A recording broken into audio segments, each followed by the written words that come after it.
he may wish to change the terms of the agreement that has been struck. I think that would come up against the very real practical and diplomatic obstacles that so late in the day there wouldn't be time to revisit the negotiation. And secondly, just from a practical diplomatic point of view, is my right honourable friend really suggesting that at that point, we would actually be offered different or more favourable terms? I think it's unlikely in the extreme. It's very important that this House is presented with a very clear decision of the most meaningful sort available, which is between the terms of the best deal the government can negotiate and the alternative. And I hope and I'm sure that will focus minds when that point comes.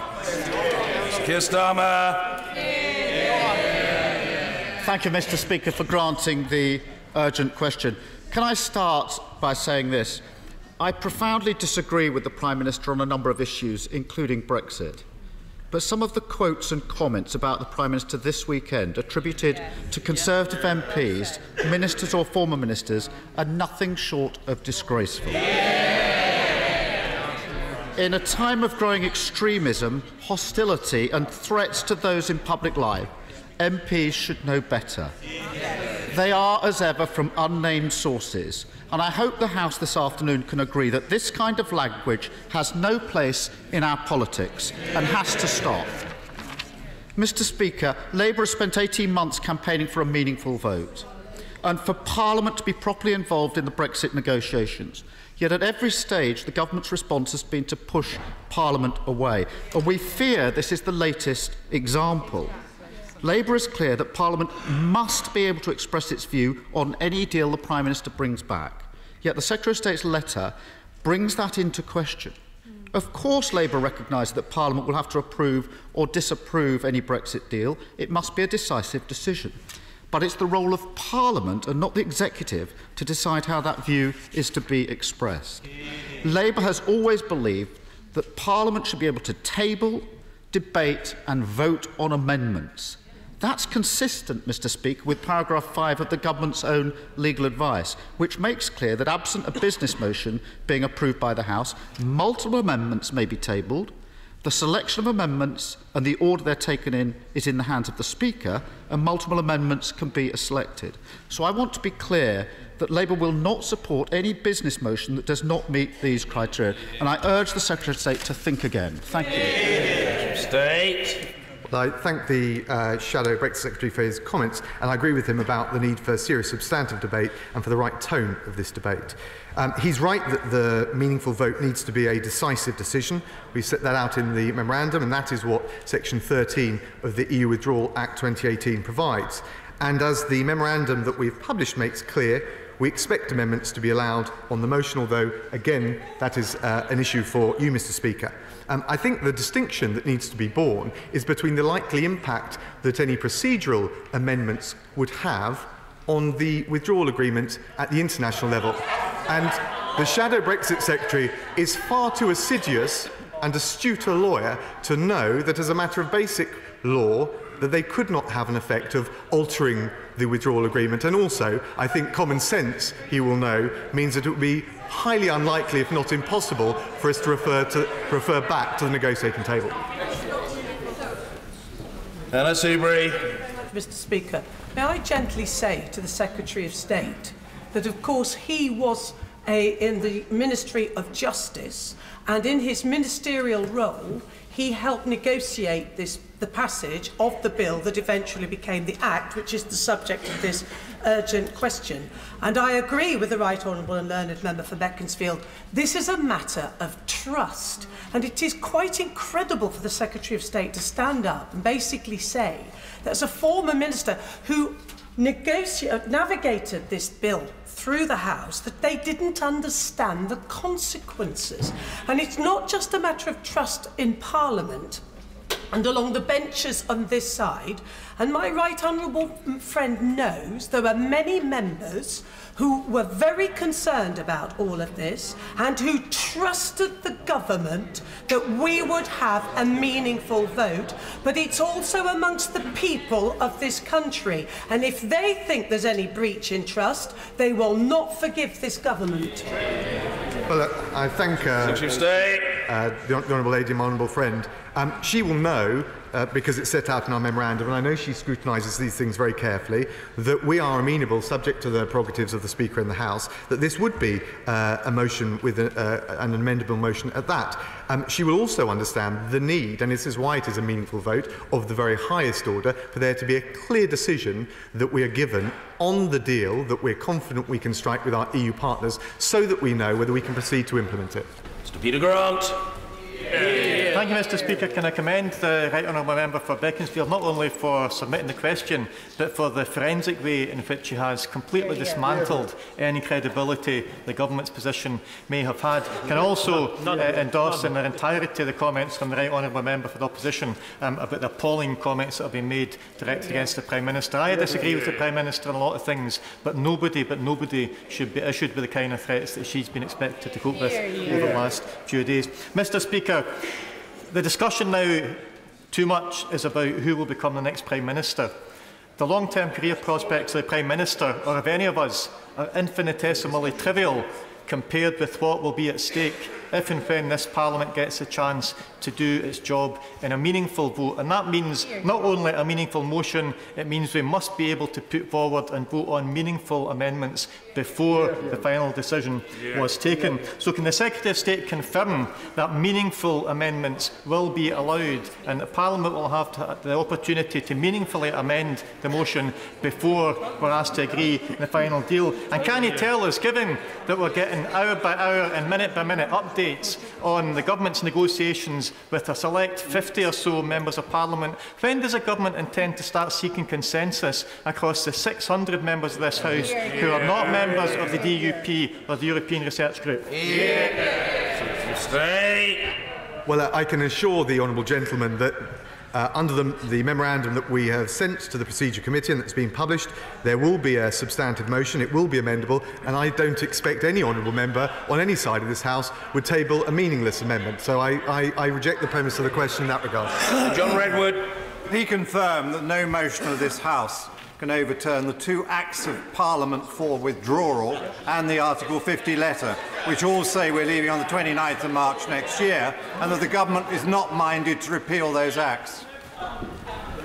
My right honourable friend is right on both counts. This is nonetheless on the meaningful vote. It will be a substantive motion. It will be amendable, and it will be for you, Mr. Speaker, to decide on the scope and acceptability of those amendments. Mr. Hilary Benn. Thank you very much, Mr. Speaker. Having read the Secretary of State's memorandum to the Procedure Committee and paragraph 13 in particular, can I point out to him that the Select Committee's recommendation on amendments to the withdrawal agreement motion is that these would be taken before the vote on the main question and not after. Absolutely. And that is the issue here. So can the Secretary of State take this opportunity to accept both that that is what the Select Committee recommended, and also that to order the vote in any other way would be unacceptable to many, many members of this House? Well, I respect the views provided by the Chair of the Select Committee, but the position is set out in the memorandum, and that's, we think, the proper course to make sure, yes, there's a meaningful vote, yes, there can be substantive amendments, but we also get a clear decision at the outset, at the outcome. And Nicky Morgan. Thank you very much indeed, Mr. Speaker. When did the Secretary of State and the government get the legal advice that told them they needed this so-called clean motion first? Because I don't remember, and I don't think my colleagues remember, it being the subject of any discussion with ministers or whips in relation to this clause. When did they get it? Why did he feel it was appropriate to break that news to the Procedure Committee and not to members of his own party who he had discussions with? Well, I have to say to my honourable friend, we don't comment on legal advice, but it's obviously we've taken advice continually through the process of the EU withdrawal bill, and the issue of Section 13 and the process and the need for it, and also the importance of having a clear and decisive outcome to the meaningful vote, which is the surest way to make sure that it is meaningful and substantive, was discussed at length during the passage of that bill. Yvette Cooper.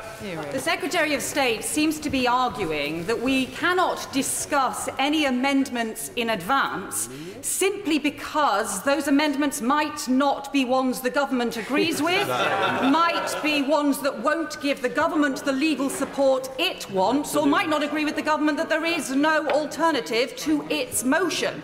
Well, I'm afraid those are the arguments that it should be making at the time we discuss those amendments, before we discuss the main motion in the normal way, because anything other than that is procedural ducking and diving to avoid the real substance of the debate and to avoid a meaningful vote.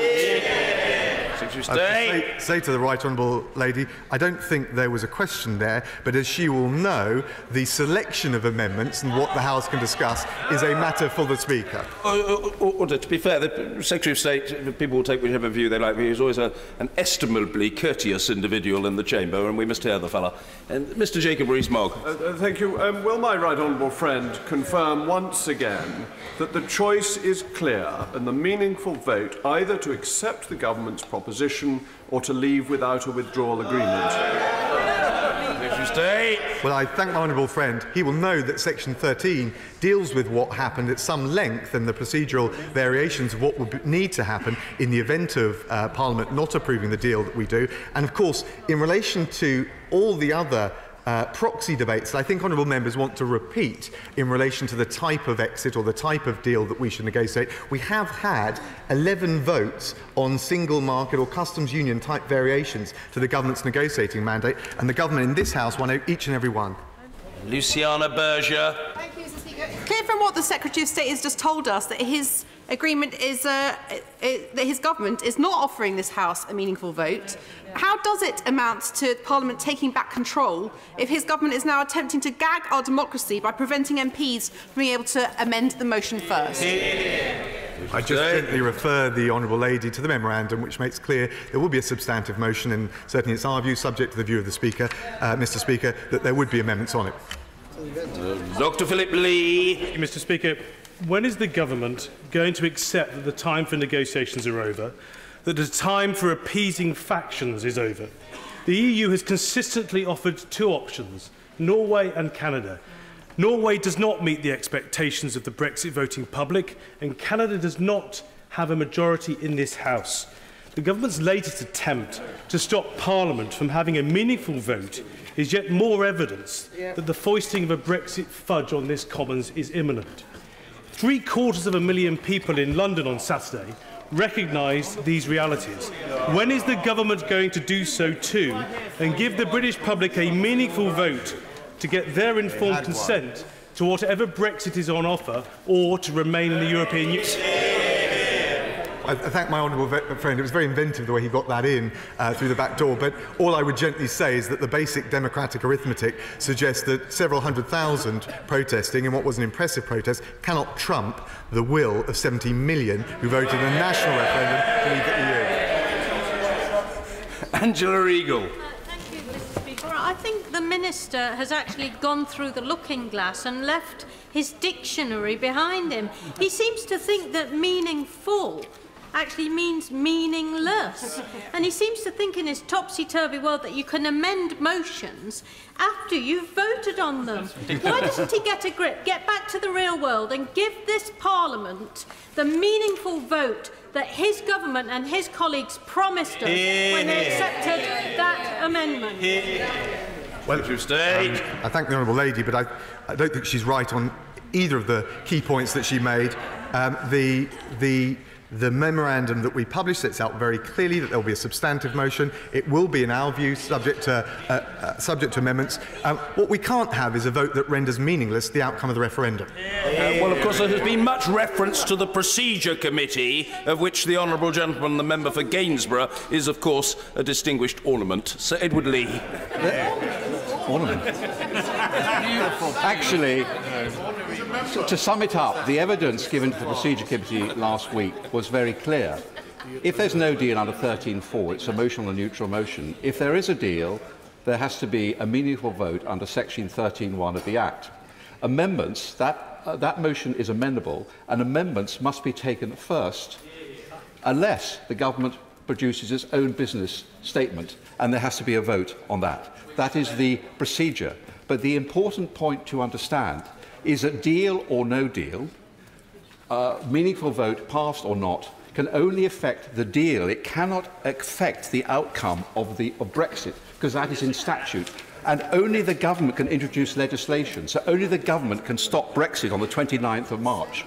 Will the Secretary of State therefore give an unequivocal declaration to this House that under no circumstances, deal or no deal, deal rejected by the House or accepted, Brexit proceeds on the 29th of March? Secretary of State. I thank my honourable friend. The government is absolutely committed that we will give effect to the referendum and leave you in March of next year. Mary Cray. Speaker, the government only agreed to a meaningful vote on the final deal to avoid a parliamentary mutiny from their own side during the passage of the Withdrawal Act. He knows there is no majority in this place for a no-deal Brexit, and yet that, by implication, is what he is offering in his memorandum. When is he going to change his mind, or will we have to have another court case to the Supreme Court? Well, I just say to the right honourable lady that is not our intention to go for no deal. We have been working tirelessly, and we continue to work through the October Council and into November to get the very best deal for the country. And we've made clear that we could deal with a no deal scenario, but it is a suboptimum outcome. What we want to do is get the best deal that works for the EU and the United Kingdom, and indeed all quarters of the country. Dr. Sarah Wollaston. Thank you, Mr. Speaker. Come off it, Secretary of State. If a motion is amendable but not in a meaningful way, it's not a meaningful vote, and this House won't take it. I thank the right honourable, my honourable friend. All I'd just gently say is that there's nothing meaningless about this vote at all. You would have actually one of the most groundbreaking decisions this House has had to decide for a generation, which is whether or not to accept the deal negotiated by this government with the EU that works for all parts of the United Kingdom. And I would hope that at that point we'd have some consensus in this House to accept the deal and move forward to the implementing legislation. Stephen Doughty. Mr. Speaker, let's cut to the chase. The government has tried to gag this Parliament at every turn in this process.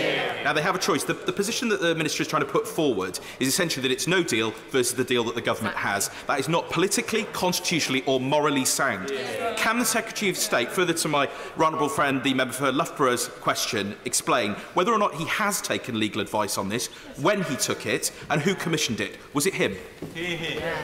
I said to the gentleman, I have not commissioned any specific bespoke legal advice on the point that he's raising, but we have been informed right the way through about the implications. And when Section 13 was passed, obviously it was not just informed by the legal advice from government lawyers, but by all of the lawyers right across the House. And Section 13 was scrutinised very carefully in committee stage at length, and will give effect to what this House voted through in that Act. Mr. Peter Bone. Thank you, Mr. Speaker. As I understand it, all votes in this House are meaningful. That's the first thing.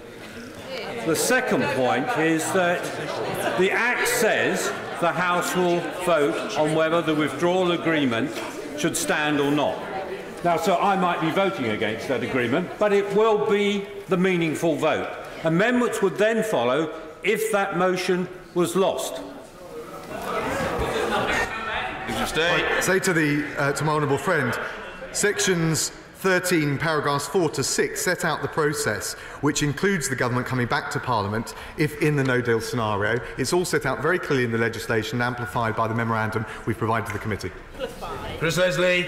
The Minister just confessed that he's been caught red-handed trying to stitch up Parliament again, in the same way that they wouldn't publish papers, in the same way they wouldn't share the impact assessments. They tried to grab Henry VIII powers at every possible twist and turn. They certainly won't let the public have a final say. And now he's trying to fix the arrangements so that we have amendments coming after a motion. He knows that this meaningful vote is in the legislation. It's the law. It's Parliament that decided that. We fought very hard for that outcome, and he shouldn't undermine or recant on that when it's MPs' duty to have that meaningful vote. I'd just say to the honourable gentleman that MPs will have their say on the meaningful vote. They have scrutinised at length every stage of the Brexit process, and of course it is not for the government or any minister to set which amendments are allowed. That will be for Mr. Speaker, and we've made clear that we accept and indeed we welcome the fact that we've got a substantive motion. Of course that means it should be amendable. Jonathan Ginogly. Speaker, once the Brexit deal has been secured, how long will it be before we move on to the meaningful vote, keeping in mind that select committees, for instance, will want to look at the terms of the deal in order to advise other honourable members? Well, I think my honourable friend raised a very important point. We obviously want to bring forward the meaningful vote expeditiously because that gives us proper time for the scrutiny of all the legislation, but there must be time for the relevant select committees and indeed every honourable member of the House to scrutinise that carefully. We're a little bit dependent on the time that it takes for us to negotiate the deal, but I will certainly bear in mind the points that he's made, which I think are very important. Liz Kendall. The reality is the government promised this House a meaningful vote on the withdrawal agreement. Now they're trying to backtrack and say it's take it or leave it in an attempt to bully MPs into accepting whatever it is that this government manages to cobble together. His predecessor said, under the standing orders of the House of Commons, it is for the Speaker to decide whether a motion is amendable. Can he confirm it is also for Mr. Speaker to determine the order of those motions and any amendments? And if he thinks that isn't the case, will he publish the legal advice that says to the contrary? Well, I have to say to the honourable lady, it is not for a minister to determine the ambit or remit or indeed the scopes of the prerogatives of the Speaker or this House, so we will of course respect them. Mr. Philip Holloway. The Brexit Secretary has said that he needs the negotiations finished by the end of November. If he reaches that target, will this House vote on deal or no deal before or after Christmas? I thank my honourable friend. I think that the remarks I made were just reflecting the practical challenge on both sides, the EU and the UK, we would have with implementing legislation. But obviously there's a degree of flexibility to make sure that we have at the meaningful vote and at the legislative scrutiny stage as much time and the right balance will be struck. Take a very small number more, but colleagues will have opportunities also to question the Prime Minister, who's always very committed to the House. Mr. Ben Bradshaw. What does he think the consequences would be if a majority in this House opposed the deal, opposed no deal, and perhaps even supported in those circumstances a people's vote if the government tried to thwart the will of this House being expressed and implemented? We don't support a second referendum. Heidi Allen. Thank you, Mr. Speaker. Why, when in December last year this House voted for a meaningful vote on the final deal, subsequently and again today reassured us that any amendment on the motion on the subject of the deal will be a matter for the Speaker? Indeed, just last week the Prime Minister replied to me that in the case of no deal, it would come back to this House to agree next steps. Why is the Secretary of State now undoing all those good assurances by suggesting Parliament will now only have a token role in all of this? Does the Secretary of State not accept this is a serious breach of trust? And I ask again, why did he seek to communicate this change to the Procedure Committee before the MPs in this House? Well, say to the honourable lady, there's nothing tokenistic about the meaningful vote set out under Section 13, which will be on the deal that we do with the European Union, good for the UK, good for the EU, and the alternative, which is to leave the EU without that deal. The procedure that she refers to is spelt out very clearly in relation to Section 13, and of course this memorandum that she referred to was not somehow snuck out. It was given at the request of the Procedure Committee and made public so that every honourable member could see it. Janet Cherry. Mr. Speaker, a number of parliamentarians are trying to establish whether Article 50 can be unilaterally revoked, and the Court of Justice of the EU will hear that question on the 27th of November. If they say it can be revoked, does he accept that it would be open to this House to amend the government's motion ordaining them to take whatever action is necessary to revoke Article 50 and get us out of this unholy mess? The government has no intention of supporting a second referendum or the revocation of Article 50. Hammond. Thank you, Mr. Speaker. For the sake of absolute clarity, then, would the Secretary of State confirm that the neutral motion as described in Section 13 That statute cannot be described to, that statute cannot declare whether that motion is either neutral or can be standing orders can be disapplied. Yes. Secretary of State. Well, I think the technical answer to the question that he's asked is set out at some length in the memorandum, but if there's any doubt about it and he writes to me, I'll be happy to give him further clarification. Speaker, the Institute for Government recommends that we have at least 5 days to discuss the deal that the government reaches. Can he guarantee that we will have at least 5 days? We'll have as much time as we possibly can, but she will know that it is in part predicated on the time it takes to close the deal. We're confident that the remaining obstacles are narrowing and that we can get a good deal, but we're at least partly determined by the length of time to secure the end of the negotiations. That, of course, depends on the EU as well.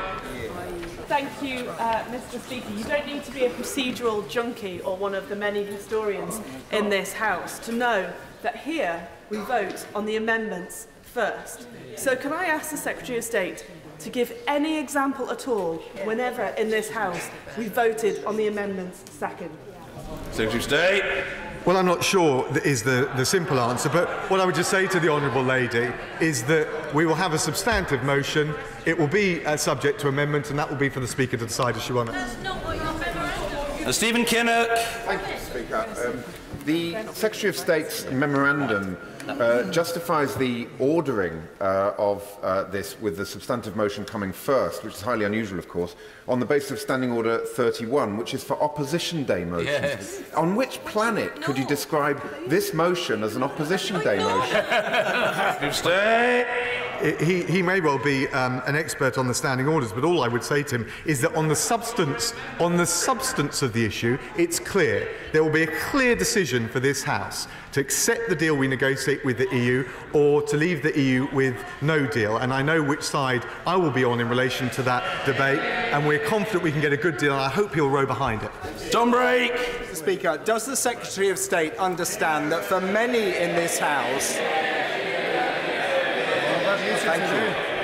the only genuinely meaningful vote is one that allows MPs to vote for the deal or to vote to stay in the European Union, and for that vote to be ratified in the people's vote demanded by 700,000 people on Saturday?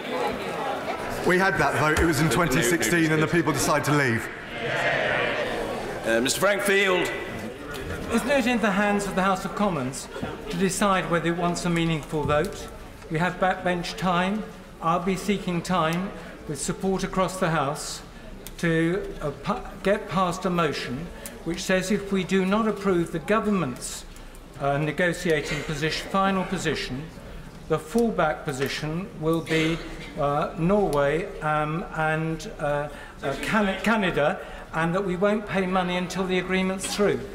Well, it's not for me to decide what procedures or motions the House puts forward, but all I would just do is repeat the point I made earlier. We've had 11 votes on potential single market customs union types variation to the negotiation strategy, and the government won each and every one of them. Thank you. I'm sorry to disappoint remaining colleagues. My normal practice is to call everybody, but there are constraints of time and we must now move on. People will have the opportunity to question the Prime Minister. Order. Statement. The Prime Minister. Thank you.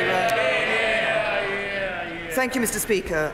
Before I turn to the European Council, I'm sure the whole House will join me in condemning the killing of Jamal Khashoggi in the strongest possible terms. We must get to the truth of what happened, and my right honourable friend, the Foreign Secretary, will be making a statement shortly. Mr. Speaker, on the European Council, in addition to Brexit, there were important discussions on security and migration. First, at last Monday's Foreign Ministers' meeting, my right honourable friend, the Foreign Secretary, and his French counterpart secured agreement on a new EU sanctions regime on the use of chemical weapons. At this Council, I argued, along with Dutch Prime Minister Rutte, that we should also accelerate work on further measures, including sanctions, to respond to and deter cyber attacks. The attempted hacking of the Organisation for the Prohibition of Chemical Weapons in The Hague earlier this year was a stark example of the very real threats we face. We must impose costs on all those who seek to do us harm, regardless of the means they use, and this Council agreed to take that work forward. Second, in marking Anti-Slavery Day, I welcomed the continued commitment of all EU leaders in working together to eliminate the barbaric crime of people trafficking. We reaffirmed our shared commitments to doing more to tackle the challenges of migration upstream. Following the Council, I met Premier Lee of China, President Moon of South Korea, and Prime Minister Lee of Singapore at the ASEM Summit. Since 2010, our trade with Asia has grown by almost 50%, more than with any other continent in the world. I want to develop that even further. Indeed, Mr. Speaker, the ability to develop our own new trade deals is one of the great opportunities of Brexit. So at this summit, we discussed how the UK can build the most ambitious economic partnerships with all our Asian partners as we leave the European Union. And we also agreed to deepen our cooperation across shared threats to our security.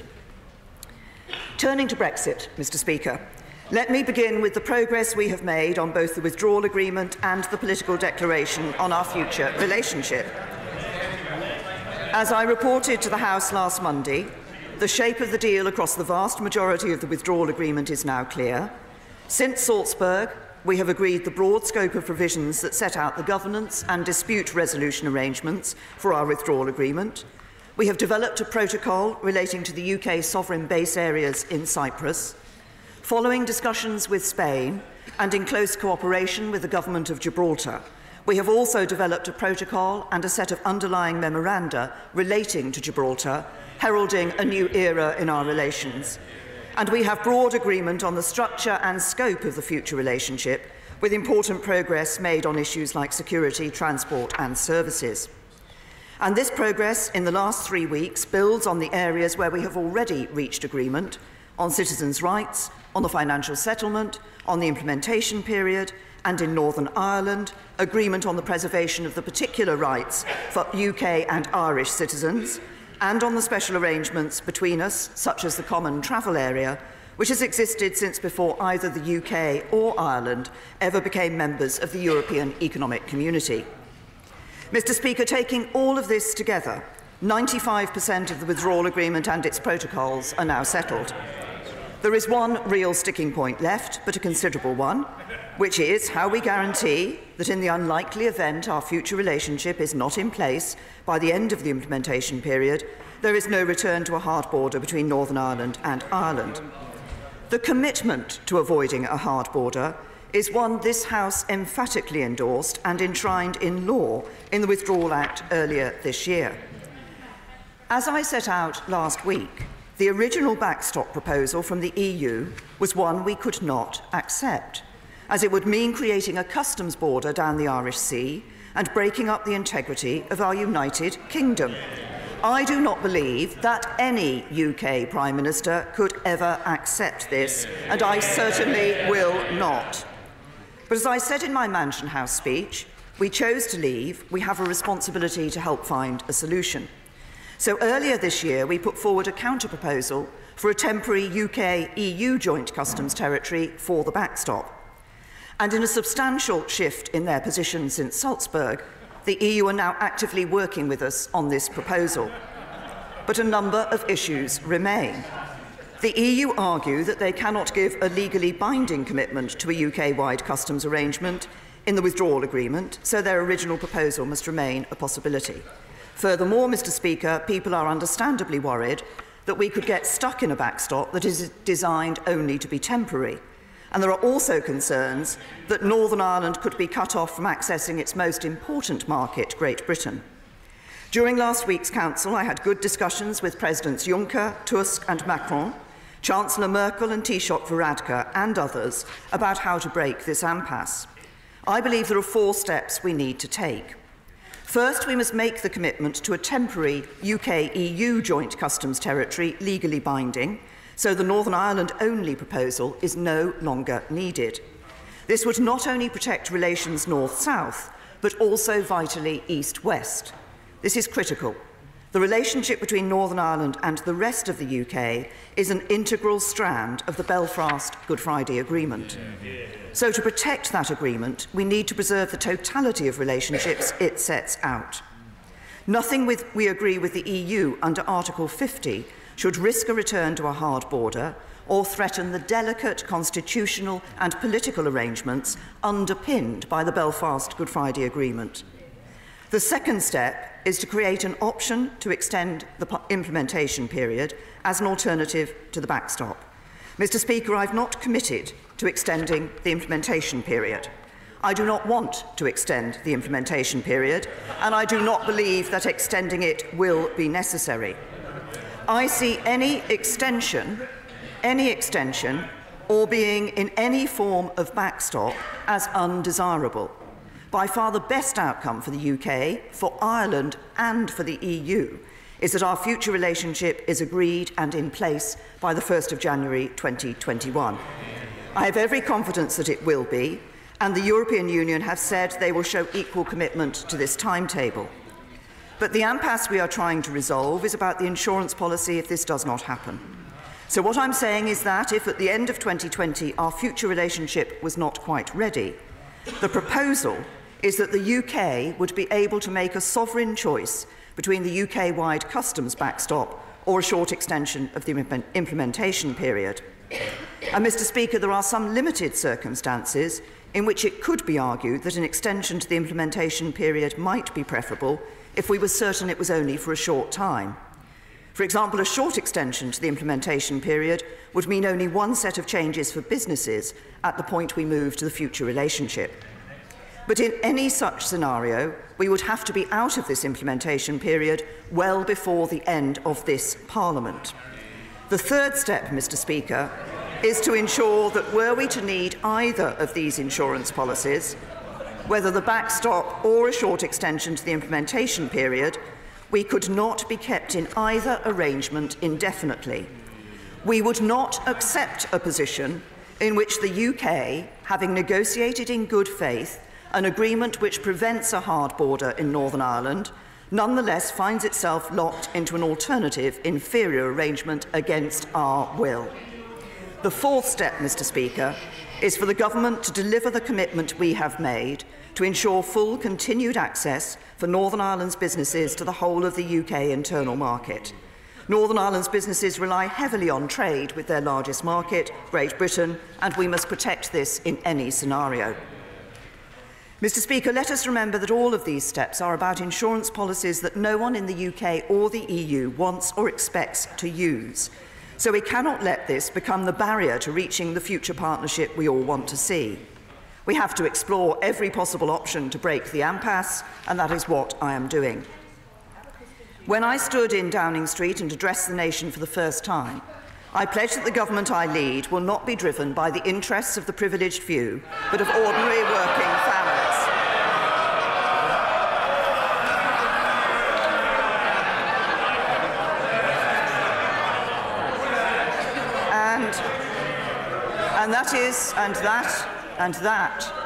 And that is what guides me every day in these negotiations. Before any decision, I ask, how do I best deliver the Brexit that the British people voted for? How do I best take back control of our money, borders and laws? How do I best protect jobs and make sure nothing gets in the way of our brilliant entrepreneurs and small businesses? How do I best protect the integrity of our precious United Kingdom and protect the historic progress we have made in Northern Ireland? And if doing those things means I get difficult days in Brussels, then so be it. There's far too much noise in the chamber. Everybody knows from all the record that there's plenty of opportunity to question the Prime Minister on these occasions, but the Prime Minister must be heard. The Prime Minister. The Brexit talks are not about my interests, they are about the national interest and the interests of the whole of the United Kingdom. Serving our national interest will demand that we hold our nerve through these last stages of the negotiations, the hardest part of all. It will mean not giving in to those who want to stop Brexit with a politician's vote. Politicians telling the people they got it wrong the first time and should try again. And And it will mean focusing on the prize that lies before us, the great opportunities that we can open up for our country when we clear these final hurdles in the negotiations. That is what I'm working to achieve, and I commend this statement to the House. Jeremy Corbyn. Thank you, Mr. Speaker. I thank the Prime Minister for the advanced copy of her statement, and I'm pleased that she's condemned the horrific murder of Jamal Khashoggi in the Saudi consulate in Istanbul. But condemnation, Mr. Speaker, is not enough. What matters now is what action the government is prepared to take. Will they now end arms sales to Saudi Arabia? Moving on to Brexit, I hope our debate today will be conducted without some of the language reported in the press over the weekend. I have to say, every word on Brexit was anticipated, a mixture of failure, denial and delusion. The Conservative Party has spent the past 2 years arguing with itself instead of negotiating a sensible deal in the public interest. And even at this crucial point, they're still bickering amongst themselves. The Prime Minister says 95% of the deal is done, but previously she had told us nothing is agreed until everything is agreed. Which is it? Their Brexit negotiations have been a litany of missed deadlines, shambolic failure, and now they're begging for extra time. They promised the interim agreement would be done by October 2017, then December 2017, and finally agreed in March 2018. The Prime Minister even missed the deadline for publishing her own government's white paper on Brexit, saying it would be published in June. It arrived in mid-July, lacking any clarity on the key issues and, crucially, after